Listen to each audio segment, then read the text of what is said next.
تو اس سے انسان کو اگلے دن دوبارہ روزہ رکھنے کا حوصلہ ملتا ہے. اور گناہ میں الٹا، تھوڑی دیر کی لذت، یہاں سے بات شروع ہوئی تھی کہ جوانی میں بھی یہ لذتیں اگر آپ نے کنٹرول نہیں کیا نا تو بڑھاپے میں یہ لذتیں بڑھیں گی، مگر گناہ کرنے کی طاقت کیا ہو جائے گی؟ ختم. تو حسرت، افسوس، ٹینشن والی زندگی.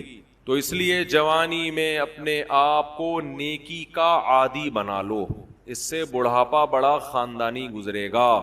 اللہ اللہ کی بڑھاپے میں توفیق ملے گی. جوانی میں تسبیح کی عادت ڈال لو. سمجھتے ہو؟ نہیں آ رہی سمجھ میں؟ جوانی میں کیا عادت ڈال لو؟ تسبیح کی. نبی صلی اللہ علیہ وسلم نے فرمایا، صحیح بخاری کی آخری حدیث، کلیمتان خفیفتان علی اللسان ثقیلتان فی المیزان حبیبتان الی الرحمن سبحان اللہ وبحمدہ سبحان اللہ العظیم. دو کلمات زبان پہ بہت ہلکے، ترازو میں بہت بھاری، اور رحمان کو بہت محبوب. ایک سبحان اللہ وبحمدہ، دوسرا سبحان اللہ العظیم. یہ آپ نے اگر جوانی میں اپنے آپ کو ذکر کا عادی بنا دیا، بڑھاپا بڑا اچھا گزر. ہماری مسجد میں ایک بزرگ ہیں، پابندی سے تراویح پڑھتے ہیں. آج فجر میں پتا چلا کہ روزانہ 20 پارے تلاوت کا معمول. میرا خیال ہے 70 سال عمر تو ہوگی. 70 سال میں روزانہ کتنے پارے پڑھ رہے ہیں؟ کیا یہ عادت انہوں نے بڑھاپے میں ڈالی ہے؟ بڑھاپے میں اتنی ہمت نہیں ہوتی. یہ عادت کب سے پڑھی ہوئی ہوتی ہے؟ جوانی میں روز 20 نہیں پڑھتے ہوں گے، 2 پڑھتے ہوں گے، 3 پڑھتے ہوں گے، لیکن جیسے جیسے عمر بڑھ رہی ہے وہ تعداد کم ہونے کے بجائے بولو وہ شوق بڑھتا چلا جا رہا ہے. این ممکن ہے کچھ دنوں کے بعد یا چند سالوں کے بعد صحت اجازت نہ دے، این ممکن ہے، لیکن شوق تلاوت کا کم ہونے کے بجائے بڑھے گا. اور اللہ اجر کس پہ لکھے گا؟ شوق پہ. حدیث میں آتا ہے کسی کا کوئی معمول تھا، صحت خراب ہونے کی وجہ سے معمول چھوٹ گیا تو اللہ اس کے اعمال میں وہ نیکی لکھتے رہتے ہیں. جیسے کسی نے ہمیشہ رمضان میں روزے رکھے ہوں، بڑھاپا آ گیا، شوگر، بیماریوں کی وجہ سے روزہ نہیں رکھ پا رہا، تو اب یہ تھوڑی کہ اللہ اس کا اجر ضائع کریں گے. اللہ کہیں گے تو نے ہمیشہ رکھے ہیں، اب مجبور ہے تو میں تیرے اعمال میں روزے لکھتا چلا جاؤں گا.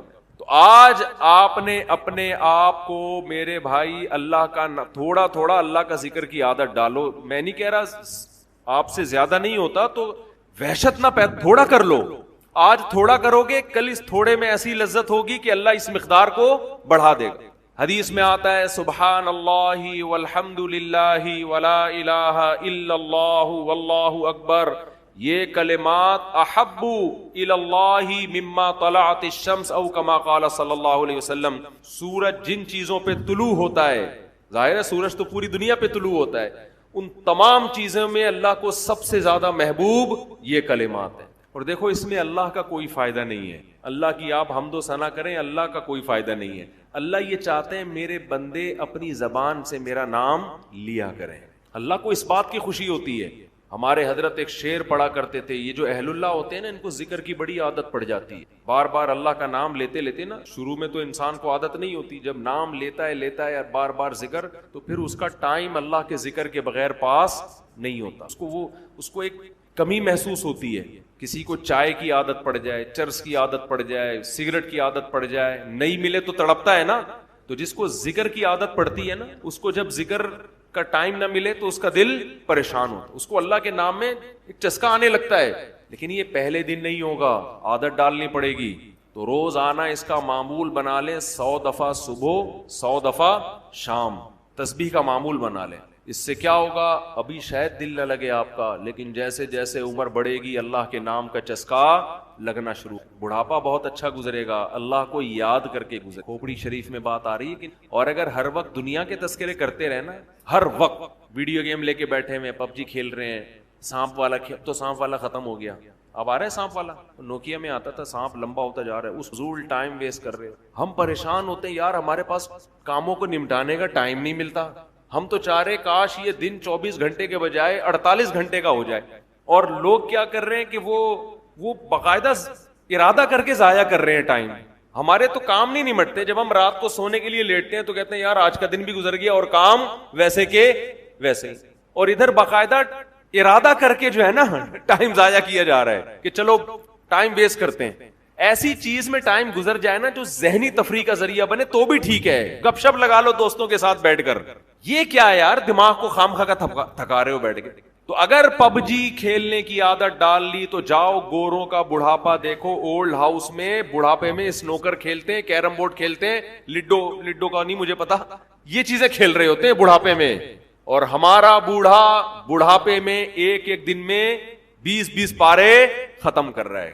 سمجھتے ہو کہ نہیں, وہ نماز میں دل بہلا رہا ہے, وہ تہجد میں اس کا ٹائم گزر رہا ہے. بھائی ویڈیو نہ بنائے, لکھا ہوا ہے نا.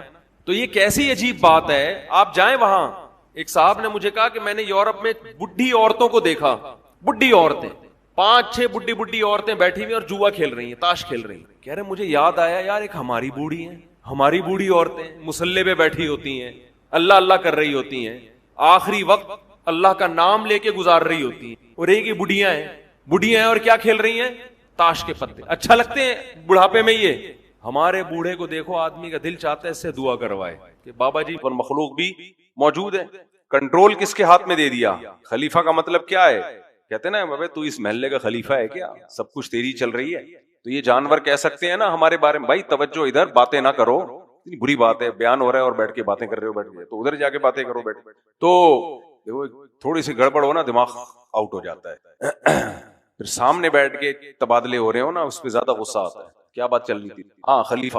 تو جانور یہ کہہ سکتے ہیں نا کہ یار تمہارا جب دل چاہتا ہے کاٹ کے کھا جاتے ہو ہم کو, جب دل چاہتا ہے سمندر میں کانٹا لگاتے ہو, ہمیں بیوقوف بنا کے نکال کے کھا جاتے ہو. تو کیا خلیفے ہو تم یہاں کے ہیں؟ جب دل چاہتا ہے شیر کو جنگل سے پکڑ کے چڑیا گھر میں ڈال دیا, ٹکٹ لگا دیا اس کے اوپر.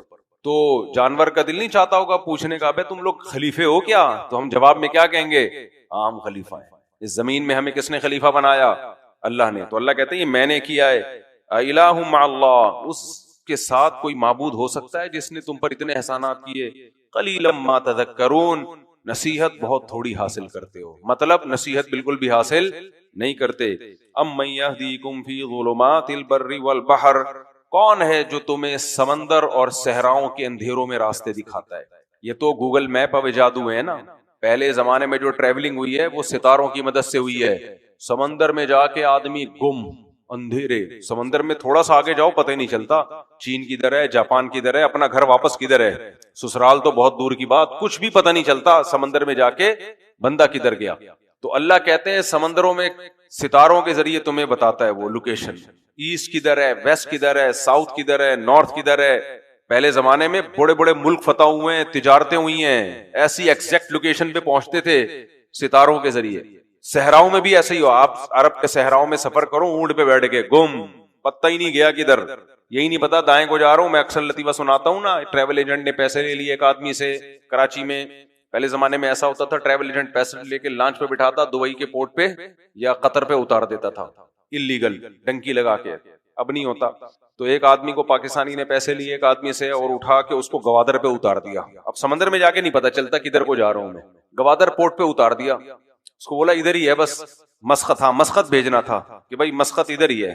وہ اترا, اندر گھوم رہا ہے, وہ اسے ایک اور بندہ ملا صحرا میں, بھائی یہاں مسقط پتہ ہے کدھر ہے؟ کہہ رہے پتہ نہیں, میں تو خود قطر میں گھوم رہا ہوں. تو کوئی اس صحرا میں قطر میں گھوم رہا تھا, کوئی دبئی سمجھ کے انجوائے کر رہا تھا, اور کوئی کویت سمجھ کے, اور کوئی کیا سمجھ کے. تو اندر صحرا میں اور سمندر میں کچھ بھی پتا نہیں چلتا. اللہ فرماتے ہیں کہ امن یہدیکم فی ظلمات البر والبحر, ہمارے باپ داداؤں کو اس نے رہنمائی کی ہے, تبھی دنیا آباد ہوئی ہے, تبھی دنیا آباد ہوئی ہے. کون ہے جس نے تمہیں رہنمائی کی؟ ومن یرسل الرياح بشرا بین یدی رحمتہ, اور جب وہ بارش کی رحمت بھیجتا ہے اس سے پہلے ہواؤں کو بھیجتا ہے, وہ ہوائیں خوشخبری سناتی ہیں کہ بارش آنے والی ہے. اور پھر فرمایا اِلٰہ مع اللہ, اس کے ساتھ کوئی معبود ہو سکتا ہے؟ فرمایا تعالی اللہ عما یشرکون, تم جنہیں اللہ کے ساتھ شریک کرتے ہو اللہ ان سب سے بالاتر ہے. امن یبدأ الخلق, یہ تو بڑی زبردست. فرمایا کون ہے جس نے اس کائنات کو پہلی دفعہ بنایا؟ زیرو سے کس نے شروع کیا؟ جب نہ انرجی تھی نہ مادہ تھا. E is equal to mc square ہے نا, تو E تو ہو پھر mc اسکوائر ہوگا, یا mc تو ہو پھر انرجی ہوگی, کچھ بھی نہیں ہے. کون ہے جس نے یبدأ الخلق, تخلیق کی ابتدا کی, اسٹارٹنگ کس نے کی ہے؟ اس کے بعد پھر فزکس کے لاز میں اس نے اس کو جکڑ دیا اس کائنات کو. لا تو جب ہوتا ہے جب کچھ ہو تو نا. دیکھو انسان ہوتے ہیں تو ملک کے قوانین بنتے ہیں, انسان ہی نہیں ہے, ملک ہی نہیں ہے, پھر کوئی قانون بنے گا ان کے رہنے کا؟ تو کچھ پہلے اس نے پیدا کیا ہے, پھر ان کو فزکس کے اصولوں میں جکڑ دیا. امن یبدأ الخلق, کون ہے جس نے پہلی مرتبہ پیدا کیا اس کائنات کو بنایا؟ امن یبدأ الخلق ثم یعیدہ, پھر وہ دوبارہ بھی پیدا کرے گا. یہ اللہ نے ایک جملہ لگا دیا, یہ ہم سے پوچھا نہیں, اللہ نے خود بتا دیا. یہ تو تم مانو گے کہ پہلی دفعہ اس نے بنایا ہے, لیکن ایک اور تمہاری نالج میں ہم اضافہ کر دیں, اس کائنات کو توڑ پھوڑ کے دوبارہ کون بنائے گا؟ دوبارہ بھی ہم بنائیں گے, دوبارہ تمہیں زندہ کریں گے, مار کے ختم نہیں کر دیں گے. وَمَن يَرْزُقُكُم مِّنَ السَّمَاءِ وَالْأَرْضِ, اور کون ہے جو تمہیں آسمانوں اور زمینوں سے روزی دیتا ہے؟ آسمان سے بارشیں برس رہی ہیں, یہ بھی رزق, اور زمین سے اس پانی سے کیسے تناور درخت, آلو, خربوزے اور چنے کی دال اور پیاز, ٹماٹر اور گھاس جسے کھا کے جانوروں کا گوشت بنتا ہے, کون ہے یہ سارے کام کرنے والا؟ الہ مع اللہ, اللہ کہتے ہیں بتاؤ اس کے ساتھ کوئی ہو سکتا ہے دوسرا؟ آگے اللہ کہتے ہیں قل ہاتوا برہانکم ان کنتم صادقین, جیسے دلائل میں لے کر آیا ہوں نا, ہاتوا برہانکم, تم بھی ایسی برہان لے کر آؤ.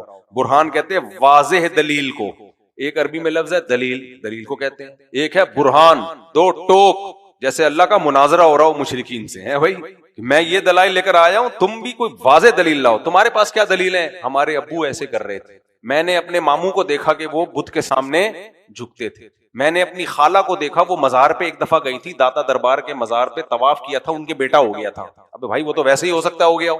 ہماری پھپھو نے بتایا تھا کہ ادھر ایک عامل ہے, اس کے پاس جو جائے گنجے کے سر پہ ہاتھ رکھتا ہے, ہاتھ بال اگاتے ہیں. بھائی ہو سکتا ہے ویسے ہی اگنے والے ہوں, اس نے اتفاق سے پہلے ہاتھ رکھ دیا ہو. تو توہم پرست آدمی کے پاس دلیل نہیں ہوتی. ہم نے گلے میں جوتوں کا ہار لٹکایا تھا, پولیا کے وہ جو ہیپاٹائٹس یرقان کا جو پیشنٹ ہے نا, اس کے ہم نے جوتوں کا ہار لٹکایا تھا اور ہم نے وہ کروایا اس کے اوپر, پتہ نہیں جھڑواتے ہیں, ٹھیک ہو گیا وہ. کیا مطلب جن کے جوتوں کے ہار نہیں ہوتے ان کے یرقان ٹھیک نہیں ہوتے؟ نہیں یار میرا خیال ہے تم لوگ نہیں سمجھو گے, تمہارے لیول سے اوپر کی بات ہے, یہ توہم پرستی ہے نا. انگریزوں کے یرقان ٹھیک نہیں ہوتے, ہیپاٹائٹس ان کے پیلیا, پولیو کہہ رہا ہوں, پیلیا ان کا ٹھیک نہیں ہوتا, یرقان کو پیلیا کہتے ہیں نا اردو میں. انگریزوں کا عربوں کا یرقان ٹھیک نہیں ہوتا. نہیں جی وہ جوتوں کا ہار اور پیلا رنگ نکل رہا ہے اور الو بنا کے جا رہا ہے, وہ جھاڑ جھاڑ کے, تمہاری قسمت میں الو بننا ہے, بنتے رہو بیٹھ کے. تو اللہ کہتا ہے ہاتو برہانکم, بیکار کی باتیں مت کرو, واضح دلیل لے کر آؤ, جیسے میں دلائل لے کر آیا, جیسے اللہ دلائل لے کر آئے ایسے دلائل لے کر آؤ. فرمایا قل لا يعلم من في السماوات والارض الغيب الا الله وما يشعرون ايان يبعثون بل ادارك علمهم في الاخره. اللہ کہتے ہیں دلیل نہیں لائیں گے, لیکن پھر بھی اسی شرک پہ, غلط بات پہ ڈٹے رہیں گے. کیوں؟ اس کی وجہ اللہ بیان کر رہے ہیں. بل ادارك علمهم في الاخره, آخرت کے بارے میں ان کو علم نہیں ہے بیچاروں. یعنی اللہ نے بھی 3 اسٹیپ میں ان کی جہالت بیان کی ہے. یہ بڑی بلاغت ہے قرآن کی. اللہ کہتے ہیں بل ادارک علمہم فی الآخرہ, اصل بات ہے آخرت میں کا علم ہی نہیں ہے بیچاروں کے پاس. یعنی گویا میں بیچارہ اپنی طرف سے بڑھا رہا ہوں, یعنی گویا کہ علم ہی نہیں ہے. جب پتہ ہی نہیں ہوتا کہ آخرت ہوگی یا نہیں ہوگی تو پھر جواب دہی کا احساس ہی نہیں ہوتا. جب احساس نہیں ہوتا تو پھر اوٹ پٹانگ باتیں آدمی کرتا رہتا ہے. کیا خیال ہے بھائی, ادھر توجہ ہے یا نہیں؟ یہ استغفر اللہ, توجہ ہے یا نہیں آپ لوگوں کی ادھر؟ بل ادارک علمہم فی الآخرہ, اللہ کہتے ہیں کہ آخرت کے بارے میں ہے ہی نہیں. جب آخرت میں جواب دہی کا احساس نہیں ہوتا تو پھر جو چاہے بولتے رہو. آپ کو پتا ہے میں نے جو اسٹیٹمنٹ دی اس پہ باس مجھ سے پوچھے گا کہ تم نے یہ بیان کیوں دیا, تو سوچ سمجھ کے دیتے ہو کہ نہیں دیتے؟ اب کسی ملک کا کوئی سفیر آیا, خیریت سے طبیعت ٹھیک, کسی ملک کا کوئی سفیر آیا پیغام لے کر, اس کو پتا ہے کہ میں جو پیغام دوں گا تو کنٹری حکومت پوچھے گی کہ ہم نے تمہیں یہ کہا تھا, تم نے یہ پیغام دیا. وہ اپنی طرف سے کچھ پیغام دے سکتا ہے, لیکن اس کو پتا ہو کہ جس نے مجھے بھیجا ہے وہ واپس میں نے وہاں جانا ہی نہیں ہے مڑ کے, تو پھر انشنڈ جو مرضی پھینکتا رہے وہ بیٹھ کے, کوئی پوچھنے والا نہیں ہے. تو اللہ کہتے ہیں یہ لوگ جو شرک کرتے ہیں, دین برحق کو فالو نہیں کرتے, اس کی وجہ یہ ہے بل ادارک علمہم فی الآخرہ, آخرت کے بارے میں ان کے پاس علم نہیں ہے. لیکن اللہ نے اپنی بات سے رجوع کیا اگلے کلام میں, اپنی بات سے بل ہم فی شک منہا, فرمایا نہیں ایسا نہیں ہے کہ پتہ ہی نہیں ہے, بل کہتے ہیں پچھلا قیام گویا کہ غلط اگلا صحیح. اللہ اپنے کلام کو غلط نہیں کہہ سکتا, یہ بلاغت ہے. اسٹیپ بائی اسٹیپ ایک اسٹیج تک پہنچنا, جیسے آپ کہتے ہو نا مجھے ایسا لگتا ہے کہ ایسا ہے, شاید آپ کو پتہ ہی نہیں ہے, پھر آپ کہتے ہو مجھے ایسا لگتا ہے کہ پتہ تو ہے لیکن یقین نہیں ہے, پھر آپ کہتے ہو نہیں نہیں اصل بات پتہ ہے کہ سب کچھ پتہ ہے، جان کر اندھے بنے ہوئے ہو. آئی بات سمجھ میں؟ اندھے بنے ہوئے ہو تاکہ دنیا کے مزے خراب نہ ہو جائیں. جیسے کبوتر بلی کو دیکھ کے آنکھ بند کر لیتا ہے کہ یار جتنے دن انجوائے کر سکتے ہو اتنا ٹائم تو انجوائے کرو نا. وہ سمجھتا ہے مجھے بلی نظر نہیں آ رہی تو بلی کو بھی میں نظر نہیں آ رہا، تو اپنے آپ کو بیوقوف بنا رہا ہوتا ہے. تو اللہ کہتے ہیں ان کمبختوں کو سب پتہ ہے کہ جس نے کائنات کو بنایا تباہ برباد کرنے کے لیے نہیں بنایا کہ مارے اور ختم کر دے اور کیڑے کھا کے ختم ہو جائیں. سب کچھ فنش، کوئی پوچھنے والا نہیں ہے. غور کریں گے اس نتیجے تک پہنچیں گے. لیکن بل ادارک علمہم فی الآخرہ، اللہ کہتے ہیں آخرت کے بارے میں علم ہی نہیں ہے. بل ہم فی شک منہا، نہیں ہے مگر یقین نہیں ہے. آگے بل ہم منہا عمون، یقین بھی ہے، جان کر اندھے بنے ہوئے ہیں. سمجھ میں آ رہی ہے بات کہ نہیں آ رہی ہے؟ آ جائے گی. مرنے کے بعد سب اچھی طرح سمجھ میں آ جائے گا انشاءاللہ. مرنے کے بعد یہ بیانات نہیں ہوں گے. مرنے کے بعد میرے سامنے بھی اللہ مجھے بھی بچائے بھائی، اور آپ کے سامنے بھی کیا آئے گا؟ رزلٹ. سورہ بنی اسرائیل میں ہے نا، اقرأ کتابک، اللہ پکڑا دیں گے ایسے اعمال نامہ، یہ ہے بھائی تیرا اعمال نامہ، یہ کچھ تو کرتا رہا ہے دنیا میں. اور انسان کہے گا ما لہذا الکتاب، یہ کیسا اعمال نامہ ہے، لا یغادر صغیرۃ ولا کبیرہ، اس نے تو میری زندگی کا کوئی پہلو چھوڑا ہی نہیں ہے، سب کچھ بیان کر دیا اس نے. پھر اللہ فرماتے ہیں وقال الذین کفروا اذا كنا ترابا وآباؤنا، اللہ کہتے ہیں یہ آخرت کا انکار کیسے کرتے ہیں؟ جب ان سے کہا یہ آخرت پر کیوں نہیں اقرار کرتے، ان کے پاس ایک یہ ان کی برہان ہے. اللہ نے کہا تھا نا لاؤ ذرا اپنے دلائل لے کر آؤ، تو یہ دلیل لے کر آتے ہیں. اذا كنا ترابا وآباؤنا، بھلا ہم جب مٹی ہو گئے اور ہمارے باپ دادا بھی مٹی میں مل کے ختم، انا لمخرجون، پھر ہم نکالے جائیں گے. اگر اللہ نے دوبارہ پیدا کرنا تھا تو مٹی میں تحلیل کرنے کی کیا ضرورت تھی؟ لقد وعدنا هذا نحن وآباؤنا من قبل، ارے بھائی اس کا تو ہم سے بھی اور ہمارے باپ داداؤں سے بھی وعدہ کیا جاتا رہا ہے. ہمارے ابا دادا بھی کہا کرتے تھے کہ فلاں پیغمبر نے آ کے بتایا تو ہم مر کے دوبارہ زندہ ہوں گے. ابا کی رپورٹ یہ ہے کہ اب تک زندہ نہیں. دادا نے بھی ہمیں بتایا تھا کہ ایک پیغمبر آئے تھے، انہوں نے کہا تھا کہ ہم مر کے زندہ ہوں گے، لیکن دادا بھی اب تک زندہ بولو نہیں. پر دادا سے بھی نقل ہوتا آ رہا ہے کہ بھئی کچھ پیغمبروں نے بتایا ہے کہ موت کے بعد زندگی، لیکن پردادا بھی اب تک کی رپورٹ کے مطابق قبر میں ہے. اس کا مطلب کوئی بھی زندہ نہیں ہوا اب تک، اس کا مطلب دوبارہ زندگی نہیں ہے.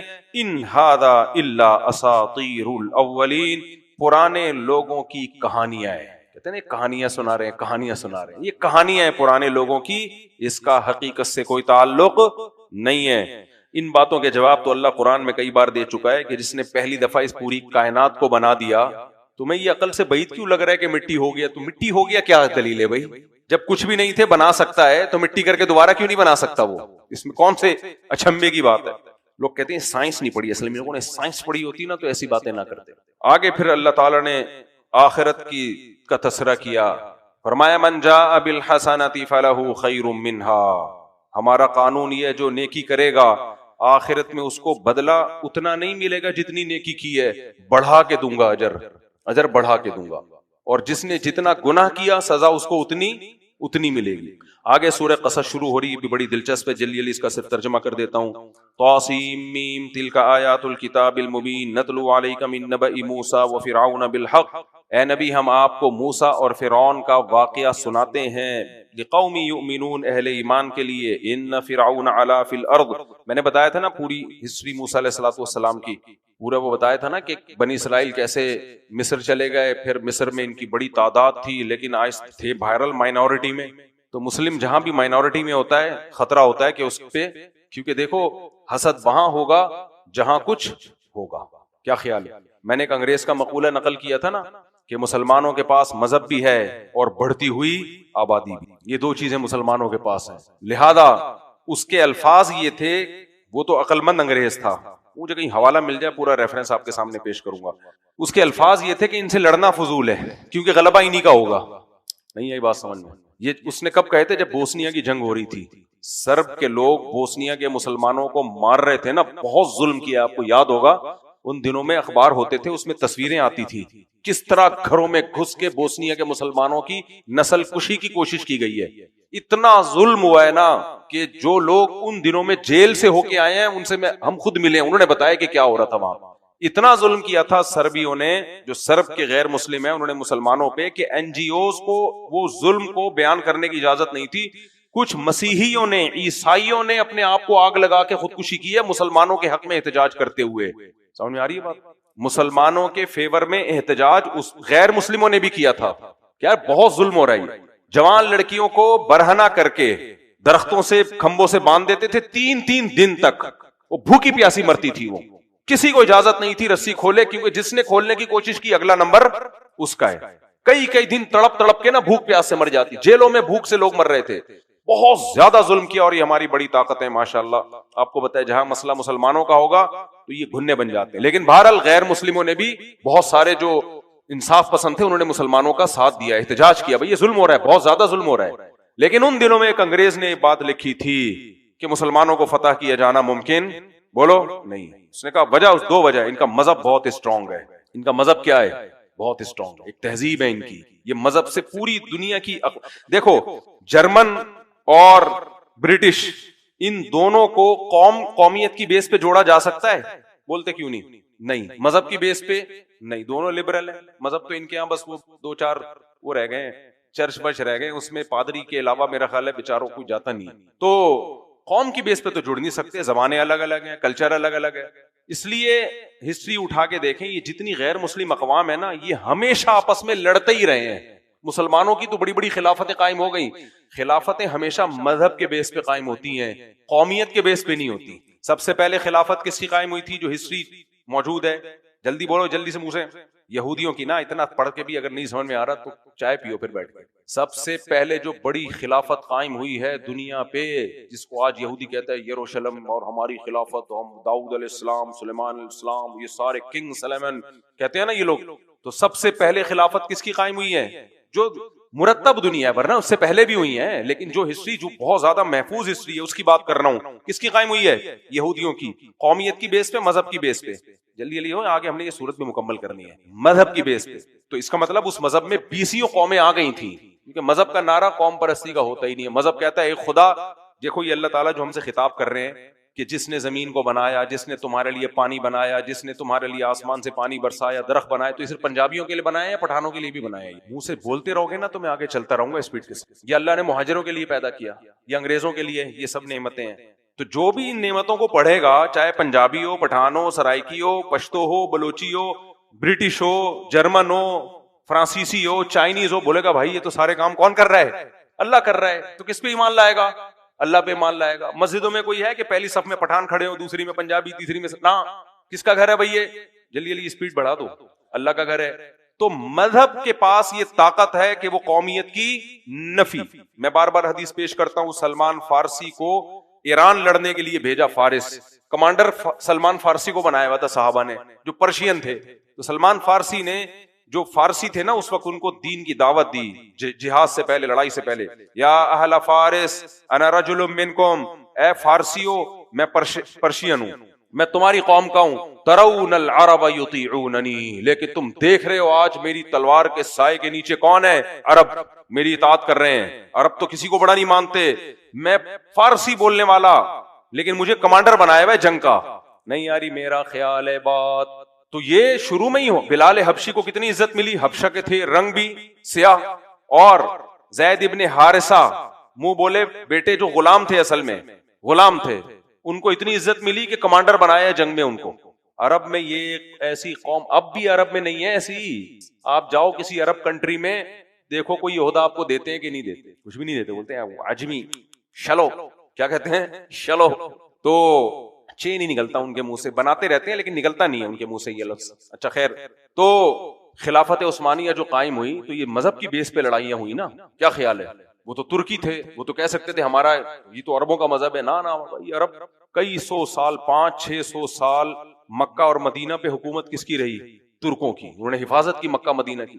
آج بھی ویسے تو پاکستان حفاظت کر رہا ہے, نہیں آئے گی سمجھ, تمہارے بہت اونچی بات ہے. مکہ مدینہ کی حفاظت پاکستان آرمی کر رہی ہے, سمجھ میں آ رہی ہے؟ یہ آپ کو بہت غصہ آئے گا یہ سن کے, لیکن ماننا پڑے گا. یہ بہت سے لوگوں کو بہت زیادہ تکلیف ہوتی ہے جب ملک کی تعریف کی یا ملک کی کوئی فیور کی بات کی جائے نا, تو ان کے پیٹ میں مروڑ اٹھنا چاہیے, کیا ہو گیا پاکستان اتنا اچھا کیوں ہو گیا, تو وہ بہت ہوتا ہے. تو اپنے کھوپڑی کو کیا کرو, سیٹ کرو, تھوڑا خوش ہونا سیکھو. اچھی بات سن کے جو خوش ہوتا ہے اس کا مطلب صحیح آدمی, اچھی بات سن کے بھی اس کو اگر مروڑ ہونا شروع ہو جائے تو ٹیکنیکل فالٹ ہے. باقی بار بار میں کہتا ہوں بھائی جرنیلوں سے اختلاف کرتے رہو, جرنیل آتے جاتے رہتے ہیں, ایز اے ادارہ ہم حرمین کی حفاظت ہم لوگ کر رہے ہیں. سمجھ میں آ رہی ہے بات؟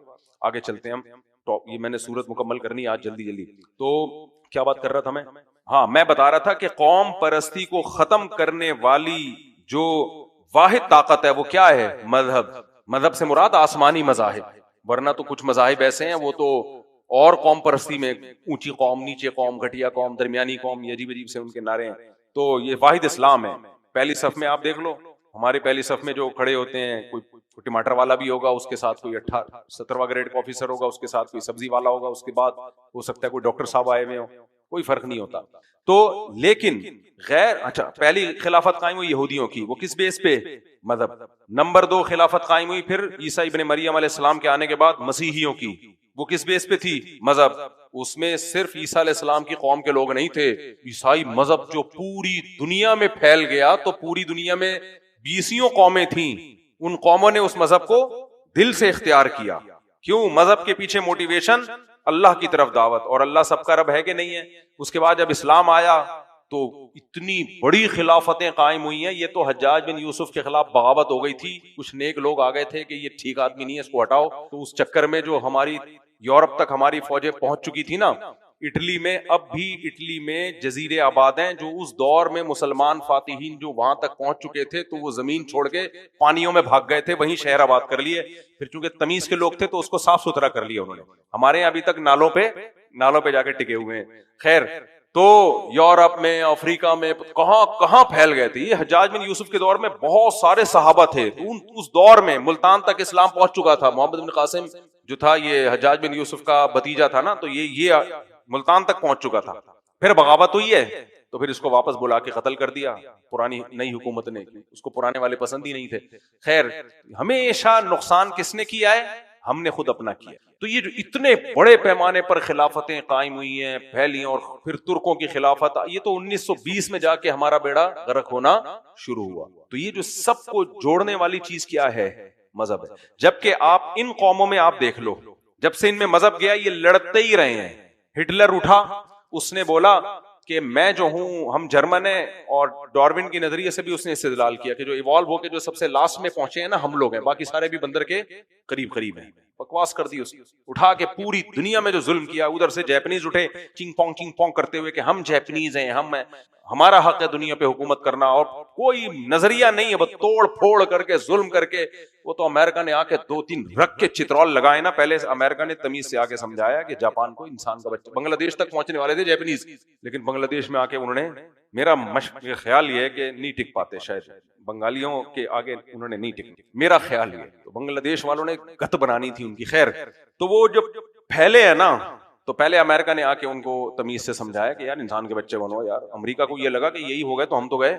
بہت سمجھایا. پہلے امریکہ نے آرمی کا اٹیک کیا, امریکہ کے فوجیوں کو اڑا دیا فدائی حملے کر کے. جہاز لے جا کے ڈشن کر کے گراتے تھے, پائلٹ بھی گیا, جہاز بھی گیا ہوگا نا, کوئی بات نہیں, ہم گئے نا, تو بھی تو جا رہا ہے. امریکہ آرمی کو لگا کہ امریکہ تو گیا, ہمارا تو پروگرام بڑھ گیا بھائی. تو پہلے امریکہ نے جا کے تمیز سے سمجھایا, جو جاپان کا جو وہ تھا نا, جو آرمی چیف تھا, بھائی انسان کا بچہ بن, اپنے ملک کو ڈیولپ کرو, لوگوں کو خوراک دو, لوگوں کو کھانا دو. مودی کو بھی یہی سمجھا رہے ہیں لوگ, کیا پاکستان سے پنگے بازی کر رہا ہے یار, تو اپنے ملک کو ترقی دینا. کھانے کو روٹی نہیں ہے لوگوں کے پاس, اور تو کبھی ادھر پنگے کر رہا ہے, کبھی ادھر پنگے کر رہا ہے. تو ہٹلر کو بھی سمجھایا, اس کو جاپان کا جو آرمی چیف تھا نا, اس کو بھی سمجھایا تمیز سے, ہر طرح سے. تبلیغ جماعت والے بھیجے, خواتین کی جماعتیں بھیجی, ہر طرح سے سمجھا کے دیکھ لیا کہ سمجھ میں نہیں آیا. پھر جا کے اس کے کان میں بولا ایٹم بم بنا لیا ہم نے, وہ پھوڑ دیں گے. پھر بھی اس کو جوں نہیں رہی. اتنے ظلم کیے تھا نا اس نے, اتنے ظلم کیے تھے آپ کی تصور سے بھی زیادہ. ڈاکومنٹریز پڑی ہوئی ہیں یوٹیوب پہ, آپ دیکھ لو جا کے. پھر کیا کیا, ایک ایٹم بم گرایا ہے ہیروشیما پہ, بیڑا غرق ہو گیا. لوگوں نے آرمی چیف کو آ کے بتایا, لوگ پہلے ہی بھوکے مر رہے ہیں جنگوں میں بھائی, اب کیا ہوگا. اس نے پھر بھی اس کو ہوش نہیں آیا ہے. پھر امریکہ نے دوسرا بم گرایا ہے, پھر بول دیا کہ اب یہی گرتا رہے گا.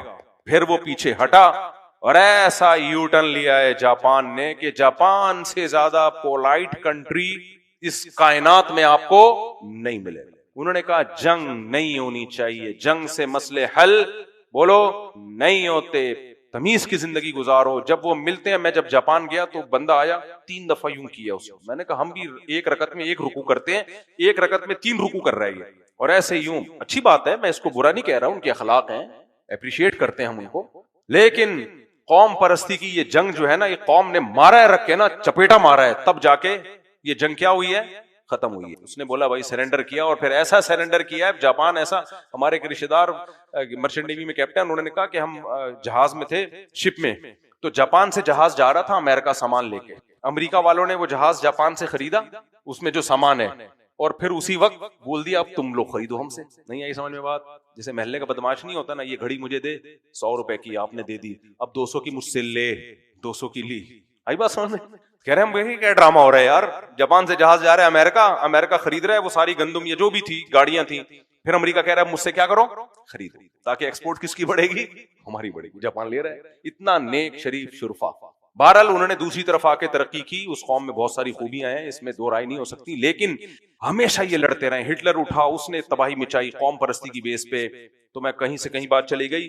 تو یہ قوم پرستی کس میں ہے, مسلمانوں میں نہیں ہے. اگر مسلمانوں میں ہوتی بھی ہے تو مذہب سے بغاوت کے نتیجے میں ہوتی. تبھی جتنی قوم پرست تنظیمیں ہوتی ہیں مذہب سے ہمیشہ دور ہوتی ہیں, ہمیشہ مذہب سے دور. ان کو مولوی تو بالکل بھی پسند نہیں ہوتے. جتنی قوم پرست تنظیم, دیکھو اپنی قوم کے دفاع میں لڑنا غلط نہیں ہے اگر اس پہ ظلم ہو رہا ہو. قوم پرستی کا مطلب یہ ہوتا ہے کہ اس بحث میں پڑے بغیر کہ میری قوم حق پر ہے یا باطل پر ہے, ہر صورت میں قوم کا ساتھ دینا از کالڈ قوم پرستی. اگر یہ نہیں ہے, ظلم ہو رہا ہے, تو پھر تو دفاع کرنے میں کوئی حرج نہیں, پھر تو فریضہ ہے. پھر تو آگے چلتے ہیں ہم جلدی میرے بھائی. تو ہاں, تو میں یہ بتا رہا تھا کہ مائنورٹی میں تھے نا بنی اسرائیل. تو جب مائنورٹی میں تھے تو بوسنیا کی میں مثال دے رہا تھا, تو وہ انگریز نے لکھا کہ ان کو نہیں ہرایا جا سکتا. ایک جگہ فتح ہو جائے گی, ہر جگہ نہیں ہوگی. دو کوالٹی مسلمانوں میں ہے, 2 کوالٹی. نمبر 1 مذہب. یہ مذہب کیا کرتا ہے, جوڑ دیتا ہے, ساری دنیا کے سارے مسلمانوں کو ایک پلیٹ فارم پہ لا کے جمع کر دے گا. اب دیکھو غزہ میں ٹھیک ہے غیر مسلم بھی آواز اٹھا رہے ہیں, لیکن زیادہ آواز کس نے اٹھائی ہے, مسلمانوں نے اٹھائی ہے. تو مذہب جوڑے گا ان کو. دوسری چیز کیا ہے, بڑھتی ہوئی آبادی, بڑھتی ہوئی گروتھ ریشو. دنیا میں صرف ہمارا بڑھ رہا ہے, باقیوں کا یہودیوں کا بھی بڑھ رہا ہے, لیکن وہ اتنے تھوڑے ہیں کہ بڑھ کے بھی 6 8 بچے یہودیوں کے نارمل ہوتے ہیں, لیکن 19 تھوڑی ہوتے ہیں. کوئی یہودی مجھ سے ملے, میں بولے بھائی تو 6 کر لے 8 کر لے, ہمارے ٹکر کا نہیں ہے, تو 19 پیدا کر کے دکھا. تو وہ نہیں ہو سکتا, کیونکہ زیادہ شادیاں ان کے مذہب میں نہیں ہیں. ہمارے مذہب میں تو زیادہ شادیاں بھی ہیں, نہیں ہوں. بولا ہمارے لیول کے سوچو بھی نہیں, ادھر جا کے بیٹھا کرو. میں بتاتا ہوں نا, 1 2 آدمی سفر کر رہے تھے, تو ایک سامنے بیٹھ, دونوں کی بڑی بڑی مونچھیں تھی. ایک نے دوسرے سے پوچھا تیرے کتنے بچے ہیں, اس نے کہا 8, اور ایسے مونچھوں کو تاؤ دیا. اس نے کہا تیرے کتنے بچے ہیں, اس نے کہا 18. پہلے والے نے مونچھیں واپس گرا.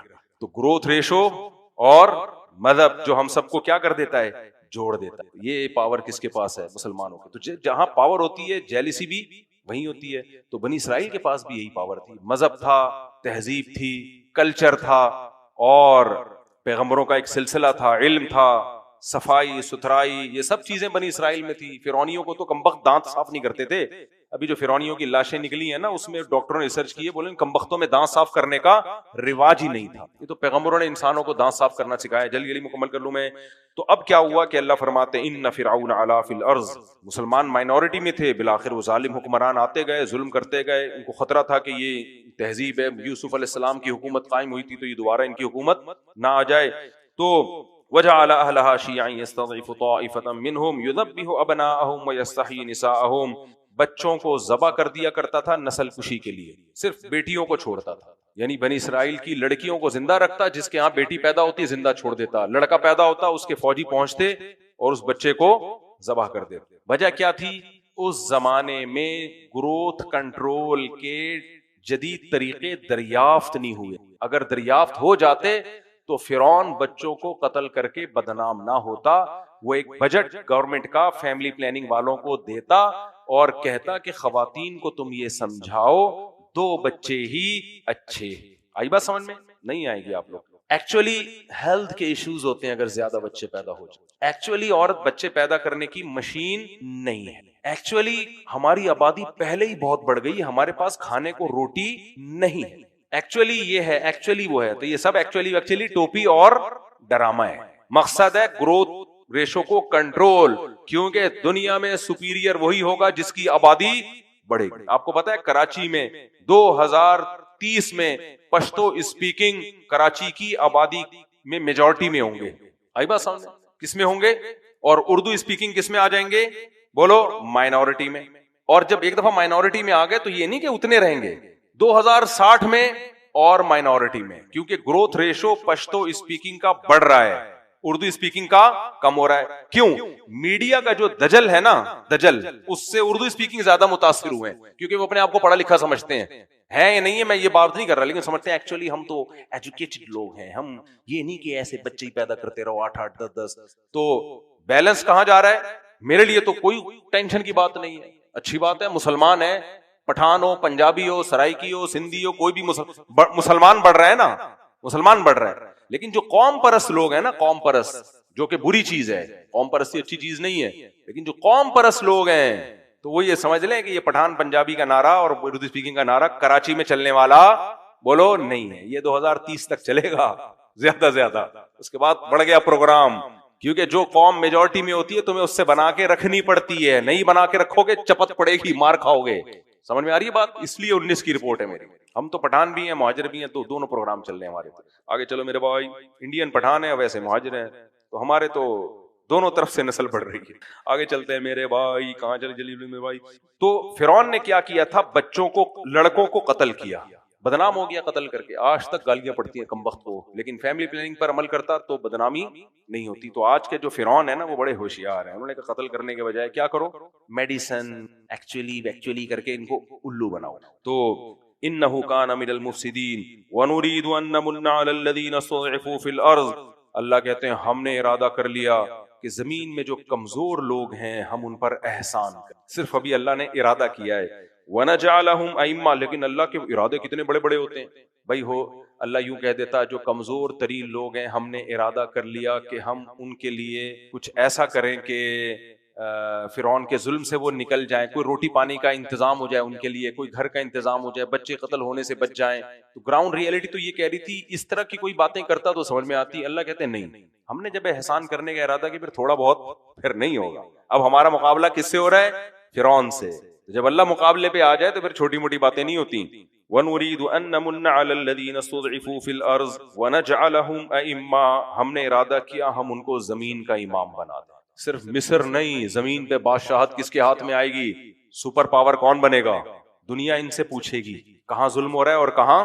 جو سپر پاور ہوتی ہے نا وہ بتا رہی ہوتی ہے آ کے کہ ادھر بہت سخت حالات خراب چل رہے ہیں, حالانکہ کوئی خراب نہیں ہوتی, بہت شدید حالات خراب ہیں اور میرا آنا وہاں بہت ضروری ہے. وہ ملک کہہ رہا ہوتا ہے خدا کے لیے بالکل ٹھیک ہے ہم لوگ, نہیں, حالات کیا چل رہے ہیں؟ خراب چل رہے ہیں. سر ہمارے حکمران بالکل ٹھیک ہے, ہم پہ ظلم نہیں کر رہے, نہیں ظلم کر رہے ہیں. ہیلی کاپٹر بھیجیں گے, صدر وزیر اعظم کو اٹھا کے لے جائیں گے, ظلم ہو رہا ہے تمہارے اوپر. بس اس کی لاٹھی بولو اس کی بہن. سسٹم یہ چل رہا ہے, اور بھی سسٹم چل رہے ہیں. اچھا میرے بھائی, وَنَجْعَلَهُمُ الْوَارِثِينَ, اور ہم نے ارادہ کیا ہم اسی کمزور قوم کو زمین کا وارث بنا دیں. کیا جلال ہے قرآن کے ان الفاظ میں. اللہ نے اس ارادے کو کیا کیسے, پھر آگے اللہ کہتے ہیں اور وَنُمَكِّنَ لَهُمْ فِي الْأَرْضِ, ہم زمین میں ان کو مضبوط ٹھکانہ دے دیں, ایسی حکومت دے دیں کہ ان کے سلطنت کے کھوٹے زمین میں گڑ جائیں, ایسی مضبوط ریاست بنا دیں. وَنُرِيَ فِرْعَوْنَ وَهَامَانَ وَجُنُودَهُمَا مِنْهُمْ مَا كَانُوا يَحْذَرُونَ, اور ہم نے ارادہ کر لیا کہ ہم فرعون اور اس کے حامان جو وزیر ہے نا, جو بیٹھ کے اس کے کان بھرتا رہتا تھا فرعون کے, جو اس کا چمچا, سب سے بڑا چمچا حامان تھا, تو اور جو اس کے درباری ہیں ان کو ہم وہ کچھ دکھا دیں جس سے ان کو ہر وقت کھٹکا لگا رہتا ہے. ان کو کھٹکا لگا رہتا تھا ان کا مذہب بھی اور ان کی آبادی بھی, یہ کل ہمارے لیے مسئلہ نہ بن جائے تو ہم مسئلہ بنا دیں, ٹھیک ہے نا, ہم بتا دیں کہ جو تمہیں کھٹکا ہے وہ بالکل ٹھیک ہے, یہ ایسا ہی مسئلہ بنے گا تمہارے لیے. اب اللہ کے کام دیکھو, وَأَوْحَيْنَا إِلَىٰ أُمِّ مُوسَىٰ, اللہ کہتے ہیں ہم نے اپنے ارادے کی تکمیل کے لیے جو پہلا اسٹیپ دنیا میں لوگ تدبیریں کر رہے ہوتے ہیں نا, بڑی بڑی طاقتیں جب کوئی پلان کرتی ہیں تو پہلے یہ ہوگا, پہلے ادھر سے ہم ایسا کریں گے ایکچولی کہ ادھر سے ان کو حکم دیں گے ادھر دھماکے کریں, پھر یہاں سے ادھر فوج کو مشغول کر دیں گے, پھر دونوں لڑیں گے تو پھر ہم ادھر سے دھماکے کر کے وہاں کریں گے. تو پورے پلان ہوتے ہیں کہ نہیں ہوتے؟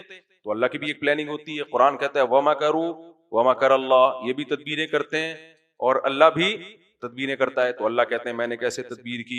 سب سے پہلے میں نے کہا موسیٰ کی زندگی کی حفاظت ہونی, کیونکہ یہ کام کس کے ذریعے ہوگا؟ موسیٰ کلیم اللہ کے ذریعے. وَأَوْحَيْنَا إِلَىٰ أُمِّ مُوسَىٰ, ہم نے موسیٰ کے ماں کے دل میں وحی کی, ان ارضعیہ, تیرے بیٹا پیدا ہوا ہے جس کا نام موسیٰ ہے, اس کو دودھ پلاتی رہے. فَإِذَا خِفْتِ عَلَيْهِ, جب تجھے ڈر ہو کہ فرعون کے فوجی آ کے اس بچے کو قتل کر دیں گے, تو فَإِذَا خِفْتِ عَلَيْهِ فَأَلْقِيهِ فِي الْيَمِّ, اس کو دریا کی موجوں کے حوالے کر دے, صندوق میں ڈال کے. وَلَا تَخَافِي وَلَا تَحْزَنِي, اب ماں اپنے بچے کو پانی میں کیسے ڈالے بھائی؟ اللہ کہتے ہیں میں نے کہا خوف مت کر اور رنجیدہ مت ہو, اِنَّا رَادُّوهُ الیکی. کاش آپ کو عربی گرامر آتی نا, پھر یہ کلام سننے کا مزہ آتا. یہ نہیں فرمایا اِنَّا نَرُدُّهُ الیک, اے موسیٰ کی ماں ہم اسے تیری گود میں پہنچائیں گے, نا نا نا, یہ نہیں. اِنَّا رَادُّوهُ الیک, ہم تیری گود میں اسے پہنچا کے چھوڑیں گے. اس میں فاعل ہے, ہم تیری گود میں اسے پہنچا کے چھوڑیں گے, اور صرف گود میں پہنچا کے زندگی نہیں بچائیں گے. وَجَاعِلُوهُ مِنَ الْمُرْسَلِينَ, اور پیغمبروں میں سے ایک پیغمبر بنا کے چھوڑیں گے ہم. کتنی دیکھو گراؤنڈ ریئلٹی دیکھو یار, ریئلٹی یہ کہہ رہی ہے بچے کی زندگی نہیں بچے گی بھائی, دریا کہاں لے جائے. اور اللہ کے وعدے کیا ہو رہے ہیں؟ تیری گود بھی میں بھی واپس آئے گا اور اسے ہم پیغمبر بھی بنائیں گے. فرمایا فَالْتَقَطَهُ آلُ فِرْعَوْنَ لِيَكُونَ لَهُمْ عَدُوًّا وَحَزَنًا, اللہ کی قدرت کہ فرعونیوں نے ہی اس صندوق کو اٹھایا ہے. وہ دریا کہیں فرعون کے محل میں سے گزر رہا تھا, تبھی تو فرعون کہتا ہے نا هَذِهِ الْأَنْهَارُ تَجْرِي مِن تَحْتِي, بار بار تانے دیتا تھا میرے محل میں نہریں بہتی ہیں. اس کو نہیں پتا تھا یہی نہر تیرے لیے عذاب جان بننے والی ہے, کسی نہر میں ایک بچہ آئے گا. تو هَذِهِ الْأَنْهَارُ تَجْرِي مِن تَحْتِي, تو کیا ہوا؟ اللہ فرماتے ہیں فَالْتَقَطَهُ آلُ فِرْعَوْنَ, فرعونیوں نے اس بچے کو نکال لیا, اور اس کے لشکر والوں نے, فوجیوں نے دیکھا نا, جو فرعون کے درباری تھے, انہوں نے دیکھا لِيَكُونَ لَهُمْ عَدُوًّا وَحَزَنًا, اللہ کہتے ہیں یہ اس لیے بچہ اٹھا لیا تاکہ یہ بچہ ان کے لیے غم اور مصیبت کا سبب بنے. اصل میں انہوں نے اس لیے نہیں اٹھایا تھا, لیکن یہ قرآن کی بلاغت ہے. جیسے آپ سے کوئی قرضہ لے کے بھاگا ہوا ہو, قرضہ لے کے بھاگا ہوا 1 کروڑ روپے مل نہیں رہا, آپ کو پکڑائی میں نہیں آ رہا, آپ کے کسی دوست نے اتفاق سے دونوں کی دعوت کر لی, آپ کی بھی اس کی بھی, اور بتایا نہیں, نہ آپ کو بتایا نہ اس کو بتایا, چائے پہ بلا لیا. آپ کے دوست کو نہیں پتا کہ یہ ایک دوسرے کا قرضہ لے کے بھاگے ہوئے, آپ دونوں چائے پہ بیٹھ گئے, تو آپ اپنے دوست کو کیا بولو گے جو کروڑ روپے لے کے بھاگا ہوا ہے؟ یار یہ جو چائے کی دعوت ہے نا اصل میں اس لیے ہے کہ تاکہ تو پکڑا جائے, یہ ہوئی اس لیے, حالانکہ اس لیے نہیں ہوئی ہے, لیکن اس کا انجام یہ قدرت کی طرف سے انتظام ہوا ہے. تو اللہ بھی یہ طرز اختیار کرتے ہیں قرآن میں. انہوں نے بچہ اٹھا لیا, یہ تو سمجھ رہے تھے فائدے کے لیے اٹھایا ہے, لیکن یہ اٹھانا ان کے گلے پڑنے والا ہے. یہی بچہ ان کی حکومت کا خاتمے کا ذریعہ بنے گا. فَالْتَقَطَهُ آلُ فِرْعَوْنَ لِيَكُونَ لَهُمْ عَدُوًّا وَحَزَنًا إِنَّ فِرْعَوْنَ وَهَامَانَ وَجُنُودَهُمَا كَانُوا خَاطِئِينَ. اللہ کہتے ہیں میں فرعون کو کیوں عذاب دینا چاہ رہا ہوں کہ یہ دونوں خطا کار تھے, ظالم تھے. وقالت امرأة فرعون قرة عین لی ولک, فرعون نے اس کو قتل کرنے کا ارادہ کر لیا اس شک میں کہ کہیں بنی اسرائیل کا بچہ نہ ہو. بھئی انون ہے, ہو سکتا ہے ہماری قوم کا ہو سکتا ہے, قوم پرستی تھی نا فرعون میں, قومیت کی بیس پہ مائنورٹی پہ ظلم کر رہا تھا, جو آج مودی کر رہا ہے. مودی بھی یہی کام کر رہا ہے. انشاءاللہ مودی کا حشر بھی فرعون سے کم نہیں ہوگا. تو فَالْتَقَطَهُ آلُ فِرْعَوْنَ, اللہ ہاں تو فرعون نے ارادہ کیا اس کو قتل کر دوں, اس شک میں کہ کہیں بنی اسرائیل کا نہ ہو. وہ تو بنی اسرائیل کے لڑکوں کو نہیں چھوڑ رہا تھا. تو فرعون کی بیوی نے کہا قرۃ عین لی ولک, دیکھ یہ میری اور تیری آنکھوں کی ٹھنڈک ہے. کتنا خوبصورت بچہ ہے. سورہ طٰہٰ میں قرآن میں آتا ہے کہ وَأَلْقَيْتُ عَلَيْكَ مُحَبَّةً مِّنِّي, اے موسیٰ میں نے تیرے چہرے پر ایسا پیار ڈال دیا.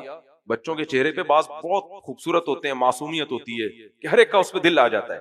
تو وہ میں نے محبت ڈال دی جس کی وجہ سے تیری حفاظت ہو گئی. تو حضرت موسیٰ کے چہرے پر, ایک تو پیغمبر ویسے ہی بہت خوبصورت ہوتے ہیں, تو فرعون کی بیوی نے کہا کہ یہ میری اور تیری آنکھوں کی ٹھنڈک ہے, لا تقتلوہ, اسے قتل مت کرو. دیکھو فرعون نے آج تک کبھی کسی کی نہیں سنی. بیوی نے ایک دفعہ بولا, فرعون نے کہا بھائی بس. فرعون نے کیا کہا, تو اس لیے ہم تو فرعون نہیں ہیں بھائی, تو اس لیے ہماری کوئی بے عزتی کی بات نہیں ہے. جو لوگ بھی جورو کے غلام بنے ہوئے ہیں وہ یہ آیت کا حوالہ پیش کر سکتے. خیر لا تقتلوه عسى ان ينفعنا او نتخذه ولدا، یا تو ہمیں خادم بن کے فائدہ پہنچا دے گا، ملازم کے طور پہ رکھ لیں گے، یا اپنا بیٹا بنا لیں گے اس کو ہم. آگے اللہ فرماتے ہیں وَأَصْبَحَ فُؤَادُ أُمِّ مُوسَىٰ فَارِغًا، ادھر موسیٰ علیہ السلام کی ماں کو پتا چلا کہ میرے بچے کا صندوق کھولا کس نے ہے؟ فرعون نے، جس سے میں بچہ بچانا چاہتی ہوں. تو ان کا دل صبر سے فارغ ہو، جذباتی ہو گئی.